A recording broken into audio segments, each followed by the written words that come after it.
Hello my dear friends, the video you're about to watch is about the difficult prospect of bankruptcy that I've experienced and I would like to share with you. I hope you enjoy it. Thank you. Hello my dear friends, this is Biker at Heart. I would like to share an experience with you that I endured roughly 20 years ago. I didn't find it easy to talk about with anyone over many years, but through the COVID pandemic, more and more people have faced and are facing the prospect of bankruptcy. As I said, I did endure this roughly 20 years ago.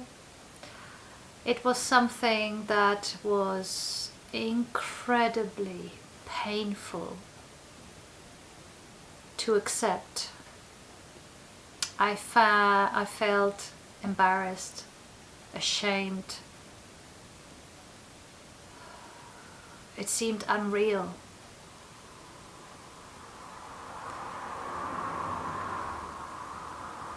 Difficult to explain to anyone.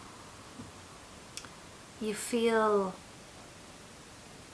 like you pointed, like people are judging you and pointing the finger at you, and you couldn't possibly have been a good businesswoman if you experienced that. What was wrong with you? The fact that the council took the parking away where my business was. It was a very smart and elegant antique shop. So smart that S4C felt like coming and doing a piece on the shop.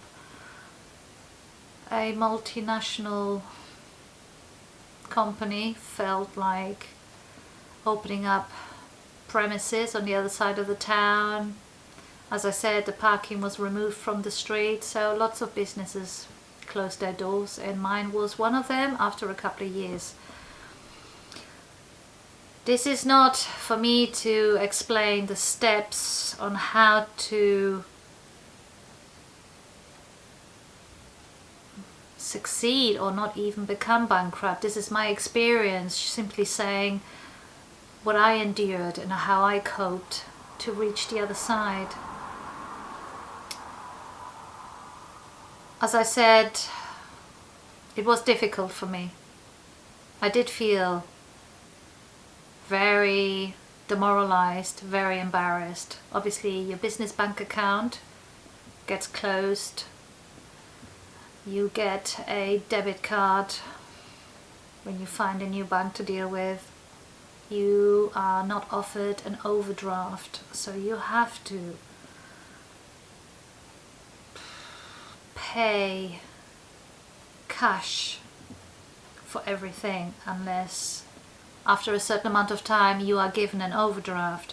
So when you're at the till doing your shopping, for example at Tesco's, which I do not frequent anymore because I can't stand them, but anyway, and you have gone over by a few pennies, you can't use your debit card to pay because it's a cash card. You can only take money out, so you have to run whilst your children are waiting at the till to get the money out to come back. You already feel so embarrassed before you start running to go to the cash point.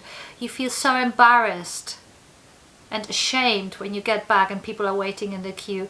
The whole process, when you get to your business and you see the receiver waiting for you, and although at this point you're already receiving some serious letters that you are hoping you are able to stop if business only improves, but it doesn't happen quick enough.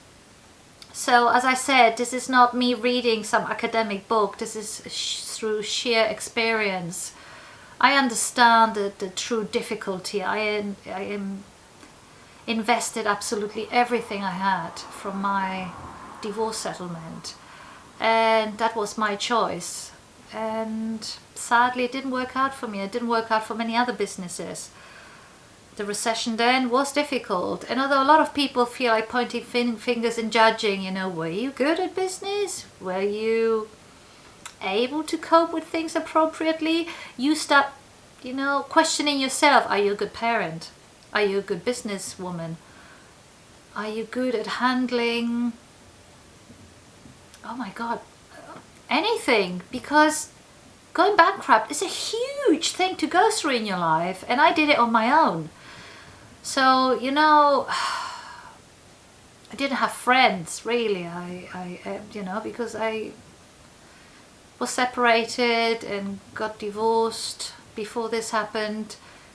People that you used to see sort of take sides, and I was enduring a lot then, and for that not to break me, I am really surprised, because yes, as some of you may know, I have experienced a few heavy things in my life, some more traumatic than others, and I have come through the other side, and for that I am very proud.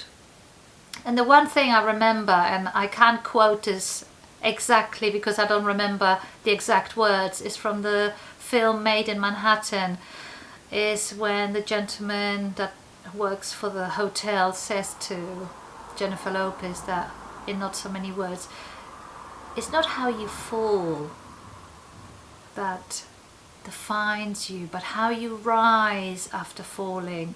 And I feel that is really true. Today I have come and reached the other side of something as difficult as bankruptcy, and it does make you value money, although I did before, but it does make you analyze so much, and there is no shame in it. I felt very embarrassed earlier in my life to talk about it, but do you know what, it's an experience that is part of me and that has made more of me, and I am not embarrassed to share that with you. So a lot of people will face that, and a lot of people will perhaps, oh God, find it incredibly difficult to get out of bed, or to face depression, to wonder how they're going to look after their children, how they're going to pay their bills.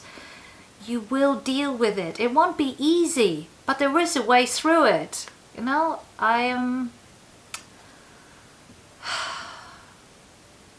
dealing with my life step by step, and there are many bruises that come towards you, many different situations that you wonder, how am I going to cope with this? But I've never felt the need for any vices, and I have made it through.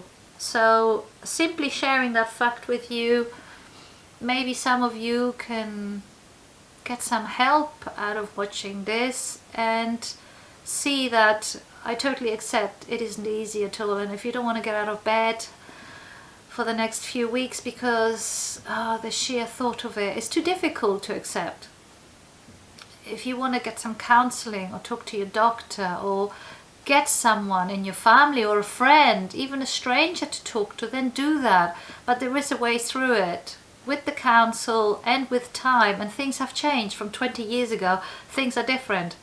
People move on from bankruptcy far quicker than before, and there's a lot of information now that I didn't know then, and I really struggled with it. So that's my simple point. I just wanted to share with you, and I hope you are safe and well. Thank you for watching, and I'll see you soon. Take care. Bye now.